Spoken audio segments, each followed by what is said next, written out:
Do you feel that the town of Fishers should financially support nonprofit organizations such as the Fishers Art Council, Fishers Freedom Festival, and Fishers Renaissance Fair?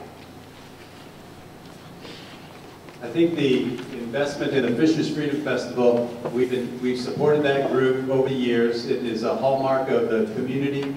It celebrates a great event, and we support it both in a cash contribution and in-kind donations by almost all the town staff in one way or another supports that. We have been rather selective in other efforts. It has not been the focus of the town to give cash donations, but in other selective areas to support those cultural and other community building organizations through like-kind contributions. And so the area where you get into is that old Lay's potato chip commercial. If you give one to someone, you got to give one to everyone. So I think the issue comes to where do you draw the line, and to be on a conservative basis, you want to foster that growth, but not start to be funding it where the citizens don't value it and fund it through their own participation and through their own private donations.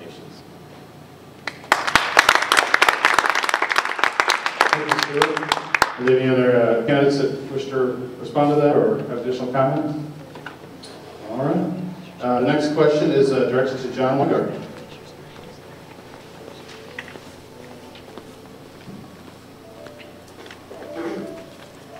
Do you feel that the town of Fishers is doing its best to work with other levels of government in order to reduce costs and maximize services? I think there's a number of things that we can do to help maximize costs and be efficient. I think one great example here in the community right now is with snow removal and how we're partnering up and using snow removal and saving a tremendous amount of dollars. I like things that have an entrepreneur approach to them, where folks that come together, work together, come up with great solutions such as snow removal, where we really can do some things and be effective in the community and contain costs and really save a tremendous amount of money for our citizens. To me, that's very important. Being involved outside the community, I think one thing that we need to work on as a community in Fishers is make sure we reach out to other communities and work with them and try and develop partnerships, whether it be with Noblesville, Carmel, or other surrounding communities, and try and make sure that we're working together, try and bring economic development to not only our town, hopefully, but our county as well, to really help grow our community and make this a great place to live. Thanks, John. What problems do you feel the town of Fishers should take on in a smoking ordinance that would ban smoking in public places? Well, we have addressed this issue a few years ago. I voted against a smoking ban in private businesses in the town of Fishers. Again, I have very conservative, philosophical, Republican beliefs that if a private business owner is to invest their money to open a business within the town, they should have the legal right to decide whatever legal activities should or should not occur on their premises. And I'm a strong supporter of individual property rights and of business owners. So because of that, I voted against the smoking ordinance. I did, however, introduce and author the smoking ban for all municipal buildings and parks within the town. And my philosophy on that comes from the fact that government buildings and parks are not part of a free market system. People who don't want to be around smoke cannot choose to go to a different town hall or choose to go to a different park. Those are all part of our government system, and it's a monopoly. And so I feel that the smoking should be banned in those, and I introduced that ordinance and it did pass. But I voted against an ordinance that would restrict legal activities for any businesses within the town. I also asked that we list on our website for families. I have 2 small children. I don't take my children anywhere where there is smoking. So we additionally, as a service to our citizens, provide a listing of all smoking and non-smoking establishments within the town so that parents and families such as myself can make informed decisions and take their dollars through the free market and make those decisions on their own.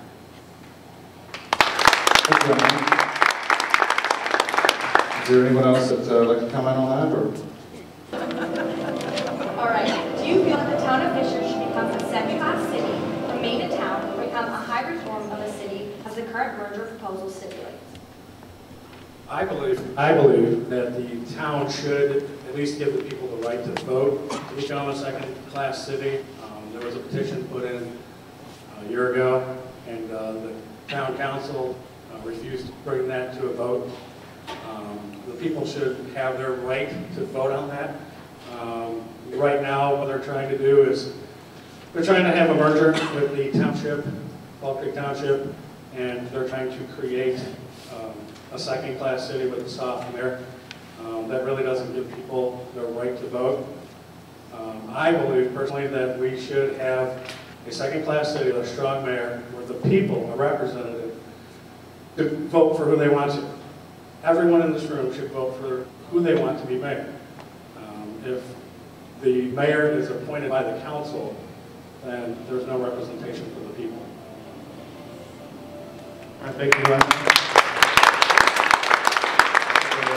Are we committed to like to respond or make additional remarks? Scott? First of all, the people should choose whether they want to stay in town, become a traditional Indian city, or a hybrid city. Unfortunately, Mr. Brown filed a federal lawsuit to prohibit each and every person in this room from voting on whether or not they can have a merger or not, have a hybrid form. He actually wants to take that right away from you. And so, the town council has passed a resolution putting both on the ballot on November 2012, so that the citizens can decide for themselves, do we want to be a town, a city, or a hybrid city? Everybody on the council support that unanimously. We want to give the people the right to vote. Mr. Brown has said, no, you don't get the right to vote on the merger. That's why he filed the federal lawsuit to stop that. I think, in all fairness, I think you should absolutely have the right to vote. But let's make sure we're being honest with everybody here in the room. There's also 2 or 3 other pending pieces of legislation down in the State House today that are also going to take away rights from citizens. And Scott, you were down there today. There's House Bill 1367. Don't quote me, please. There's another House bill down there, Senate Bill 68, and I think there's a House Bill 385. Those bills are going to allow basically a merger to occur without a referendum. That's one of them. Merger to occur without a referendum. Secondarily, there's another bill down there. There's a stipulation in the referendum law that says when you've got enough signatures to get the city versus town vote on a ballot, okay, there's a little loophole there that says the council or whatever municipality has received that and has certified that doesn't have to hold it until they really want to hold it, okay? Bill number 68 from Beverly Gard was trying to close that loophole, trying to say, look, put it out there at the very next election. I understand that you guys want to do a merger, and I understand the merger capabilities, but I'm not in favor of hybrid city at all. I'm also not in favor of people taking rights away to vote. Thank you.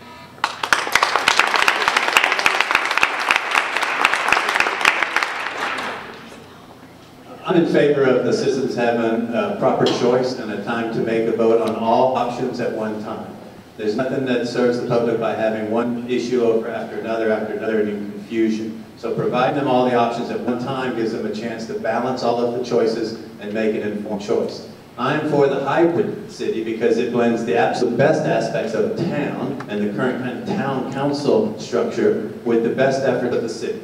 And in fact, it's the only choice that gives the option for the new city to be able to reorganize and eliminate Social Security payments. This for public safety. This would mean immediate potential savings year on year, every year, of $750,000, plus the merger would save $250,000. So it's the only option for the community to save $1 million a year, year on year.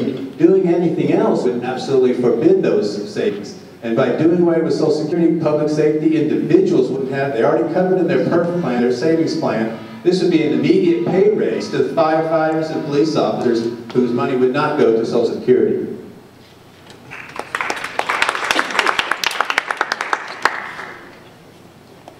I completely agree with Pete. I think he's absolutely right, and as I understand it, Scott wasn't there today, even though Bill 385 had died, which was a bill, as it was mentioned, to put it on, not put it on the ballot and immediately become a hybrid city.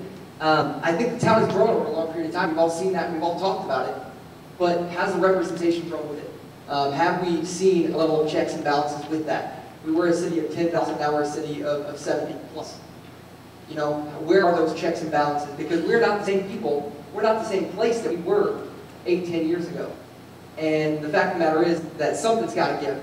And the truth is that to truly have a system of checks and balances and truly have that representation that we all want here in Fishers, the answer has to be someone who's elected by the people, or at least give the people the right to decide, whether or not they have a mayor who's elected by the people.